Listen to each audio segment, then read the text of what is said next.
विधानसभा चुनाव के पूर्व भाजपा के बागी पूर्व मंत्री रामकृष्ण ककमरिया ने दावा किया था कि वे दमोह एवं पथरिया दोनों विधानसभाओं से जीत दर्ज करेंगे, परंतु विधानसभा चुनाव परिणाम आने के बाद दोनों ही सीटों पर बाबा बन गए। परंतु जब हमने इस मामले पर डॉक्टर रामकृष्ण ककमरिया से बात की तो उनका कहना था कि उन्होंने दोनों ही सीटों पर गुरु एवं चेले को हरा दिया। अब ये गुरु या चेले कौन हैं, ये जानिए हमारी खबर में। और बाबा किन दो प्रत्याशियों को हराने की बात कर रहे हैं, हम बताएंगे अपनी खबर में। तो देखिए एक विशेष खबर।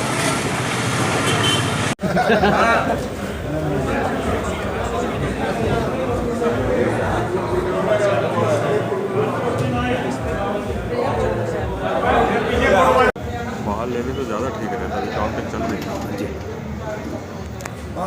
दोनों में ही हार हुई, लेकिन दो विधायकों को आपने शुभकामनाएं दी हैं, अपना आशीर्वाद दिया है, क्या कहें? जी, हमें मालूम था और मैंने पहले भी कहा था कि जहाँ बुराई है, बुराई की जड़ को हमें खत्म करना।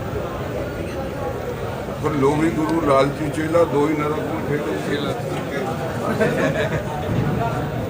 बाबा जी, दोनों ही प्रत्याशी हार गए जिनके खिलाफ आपने चुनाव लड़ा। नहीं, सवाल ये था कि हमको पहले तय कर दिया कि आपको चुनाव लड़ना है और उसके बाद एक प्रकार से हमारी फजीयत करें। हमें तो वैसे ही चुनाव नहीं लड़ना था, लेकिन उसके बाद अमित शाह आए, उन्होंने कहा नहीं, एज का कोई सवाल नहीं, जिताऊ उम्मीदवार चाहिए। तो अब सारे पूरे क्षेत्र की तरफ से लोगों की ये आकांक्षा थी कि बाबा जी चुनाव लड़े। बाबा जी, विधानसभा के बाद आप लोकसभा पर नंबर लगाने की तैयारी में? हम दोनों लोकसभाओं से भी लड़ेंगे, आप चिंता मत करें। कांग्रेस से कोई है बातचीत? से और दमोह दोनों लोकसभाओं से चुनाव लड़ेंगे। किस पार्टी से लड़ेंगे? हम पार्टी से क्या लड़ेंगे? कांग्रेस से बात आई थी, कुछ बातचीत हुई थी आपकी? पब्लिक ने हमें चुनाव लड़ाया था। पब्लिक ने कहा था कि आप अपना आवेदन वापस मत लेना। हमने आवेदन नहीं लिया। जनता के आशीर्वाद से हम ये चुनाव लड़े थे और जनता ने आशीर्वाद दिया। बाबा जी, दोनों ही सीटों पर कम वोट आपको मिले हैं, क्या मानते हैं? आपने समर्थन दे दिया था? हमने अपने वोटों को जानबूझ करके डाइवर्ट किया, नहीं तो राहुल नहीं जीतते। ये इधर खैरुआ, मड़ला, तुम्हारा पालर, ढिक्सर, ये इधर तुम्हारा रायपुर, करैया, लक्ष्मणपुर, ये सारा पूरा इलाका जो है करीब 20,000 वोट हैं हमारे सब, उनको हमने डाइवर्ट किया, तब वहाँ राहुल जी। यहाँ हमने पथरिया का वो वोट जो लखन को मिल रहा था वो हमने लिया, तब जाकर के रामबाई जी। बाबा जी, आपने कहा है कि दमोह में आतंक का अंत कर दिया है आपने।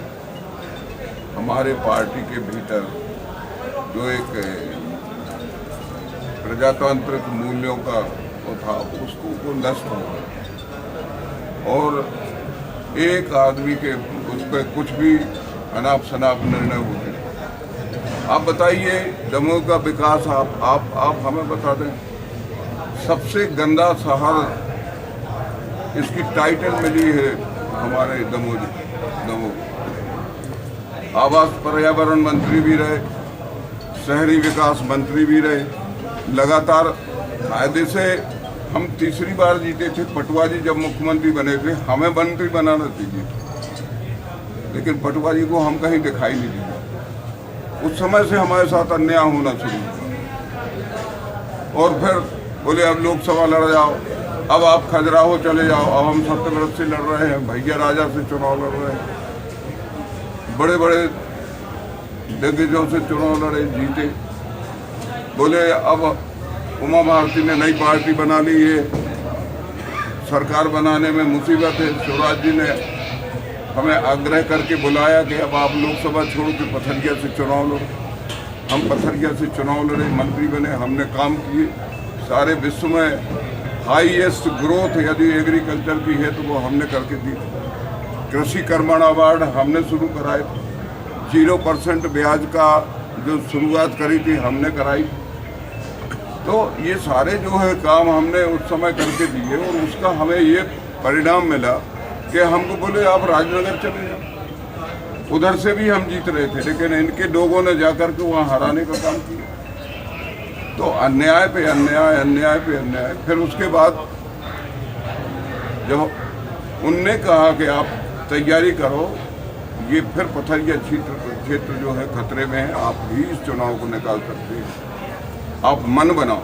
नरेंद्र सिंह ने कहा मन बनाओ आप। शिवराज जी बोले आपको चुनाव लड़ना पड़ेगा, हमने मन बनाया। और उसके बाद एक आदमी के कहने से उन्होंने हमारी फिर फजीयत करी।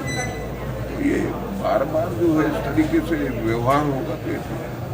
फिर दूसरी बात ये है कि हमारी पार्टी जो है बीजेपी संस्कारों की पार्टी कहती, नैतिक मूल्यों की पार्टी कहती, सांस्कृतिक मूल्यों की पार्टी कहती। औरंगजेब ने अपने बाप को जेल में डाल करके राज किया था।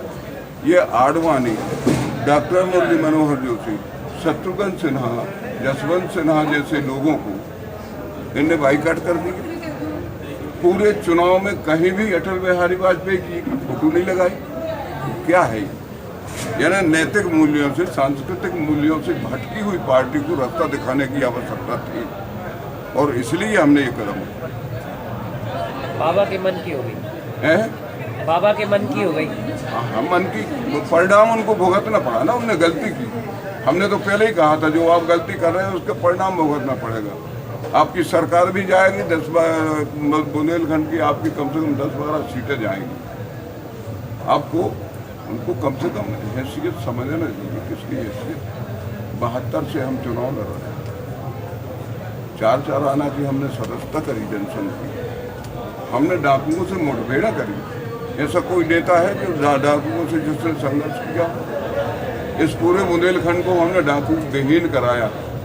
HM जोशी उस समय थे DIG डकैती उन्मूलन, उन्होंने हमारा सहयोग किया। और उस दौरान जो डाकू उस समय खत्म हुए थे अपने कृष्ण कुमार रजक और राजा राम सिंह उस समय सर्किल इंस्पेक्टर बने। तो ये संघर्ष की कहानी है। पूरे बुंदेलखंड में हमने संघर्ष किया। अमन चैन का जो आज ये मौका है, ये संघर्ष की वजह से हुआ। तो अब ये सारी की सारी चीज़ें जिसके साथ जुड़ी हैं और उसकी इस तरीके आपके बैनर पोस्टर बन रहे, उसमें हमारी फोटो नहीं लग रही। मंच पे हमें बैठने के लिए जगह नहीं। हम बुंदेलखंड विकास प्राधिकरण के चेयरमैन, कैबिनेट मंत्री का दर्जा है, लेकिन मंच पे बैठने की हमें जगह नहीं। पोस्टर में, होर्डिंग्स में हमारी फोटो नहीं छप रही। ये हमने जो काम कराए थे, जिनके पत्थर लगे हुए थे, वे पत्थर तुड़वाए। ये जो तरीका थोड़ी बेइज्जती करने का तरीका, कितनी बेइज्जती सहेगा। तो उसका कारण है कि ये सारी चीज़ें जो कारण बने और उसका परिणाम जो है ये परिणति में आए और उसके परिणाम सामने हैं।